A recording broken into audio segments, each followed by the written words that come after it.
নমস্কার বন্ধুরা, চলে এসেছি আজ আবারও আরেকটি রান্না নিয়ে। হ্যাঁ, আজ কোনো অনুষ্ঠান বাড়ির মতো রান্না নয়। আজ কিন্তু আমি নিজের মতো করে ঘরোয়াভাবে যে রান্নাগুলো করি সেটাই তোমাদের সাথে শেয়ার করতে চলেছি।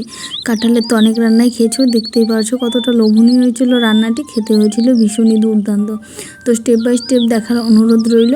তো ভিডিওটা স্কিপ না করে সম্পূর্ণ দেখবে। আর যারা এখনও চ্যানেলটি সাবস্ক্রাইব করোনি, প্লিজ চ্যানেলটি সাবস্ক্রাইব করে বেল নোটিফিকেশনটা অল করে আমার পাশে থাকবে।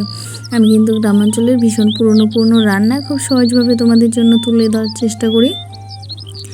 আশা করছি ভালো লাগবে। দেখতেই পাচ্ছ এখন কিন্তু কাঁঠালের কোয়া হয়ে গেছে, তো ওইগুলোকেও কিন্তু আমি আঁশ ছাড়িয়ে ভালো করে কেটে নিয়েছি। কিন্তু তারপর এদিকে কিছুটা কড়াতে জল দিয়ে দিয়েছি আর দিয়ে দিচ্ছি কাঁঠালগুলো নুন হলুদের সাথে কিছুক্ষণ সেদ্ধ করে নেবে। এভাবে রান্নাটি করলে রান্নাটি হয়ও তাড়াতাড়ি আর খেতেও লাগে ভালো। যে আঠা ভাবটা থাকে সেটা কিন্তু চলে যায়। তারপর একটা ডুমো করে রাখা আলু দিয়ে দিলাম, নুন হলুদ আর দিয়ে দেবো কিছু রসুন, গোটা রসুন। আমার গোটা রসুন ভীষণ পছন্দ। এইভাবে দিলে একদম তারপর কিছুক্ষণ সেদ্ধ করে নেওয়ার পর যখন দেখবে একদম নরম হয়ে গেছে সেই মুহূর্তে কিন্তু নামিয়ে নিতে হবে। তো দেখতেই পাচ্ছ আলুটাকে ধরা মাত্রই ভেঙে গেল, সেই মুহূর্তে কিন্তু নামিয়ে জলটা কিন্তু আমি ঝরিয়ে নেব। এদিকে কড়াতে দিয়ে দেবো সরিষার তেল। রান্নাটি সরিষার তেলে করার চেষ্টা করবে, তাহলে দেখবে স্বাদটা অনেক গুণে বেড়ে গেছে। তাই তারপর দিয়ে দেবো সরিষার তেলে শুকনো লঙ্কা আর একটু বড় বড় সাইজের পেঁয়াজ। হ্যাঁ, বড় বড় করে দেবে, দেখবে বেশ ভালো লাগে কিন্তু। আর দিয়ে দিলাম কিছু রসুনের কোয়া।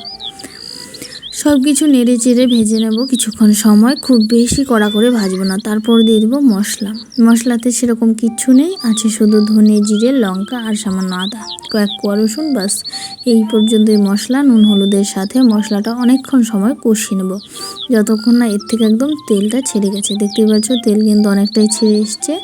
সেই মুহূর্তে কিন্তু কাঁঠালটা দিয়ে দেবো। অনেক সময় কিন্তু আমি কাঁঠাল ভেজেও রান্না করি, আজকে ভাজিনি, কিন্তু এটাও হয়েছিল ভীষণই মজাদার। ডাইরেক্ট কষিয়ে নিয়ে রান্না করে ফেলেছি। তারপরে দেখতেই পারছো মশলার তেল ছেড়ে দেওয়ার পর কিন্তু আমি কাঁঠালটা এখানে দিয়ে দিলাম, দিয়ে আরও কিছুক্ষণ সময় ধরে আবারও কষিয়ে নিলাম। তো এটা এভাবে করেছি কিন্তু নিরামিষ আর কি বলতে পারো, আর কোনো রকম অন্য কিছু ব্যবহার করিনি, পেঁয়াজ রসুন ছাড়া এটাকে নিরামিষই বলো। তো এভাবে রান্নাটা করার ফলেও কিন্তু কাঁঠালটা বেশ সুস্বাদু হয়েছিল খেতে। সবসময় যে শুধু কাঁঠাল চিংড়িই ভালো লাগবে সেটা কিন্তু কোনো কথা নয়। এভাবে কখনো অবশ্যই ট্রাই করবে, যেভাবে আমি স্টেপ বাই স্টেপ দেখিয়েছি। নাড়তে নাড়তে কষাতে দেখবে এটাও কিন্তু অনেকটা মোলায়েম হয়ে যাবে। তখন সেই মুহূর্তে দিয়ে দেবো সামান্য পরিমাণে ঝোল। খুব বেশি ঝোল এখানে অ্যাড করব না, একটু মাখা মাখা থাকলে কিন্তু বেশ ভালো লাগে। তারপর নাড়িয়ে চাড়িয়ে নিয়ে মিশিয়ে নিয়ে কিছুক্ষণের জন্য কিন্তু ফুটতে দেবো।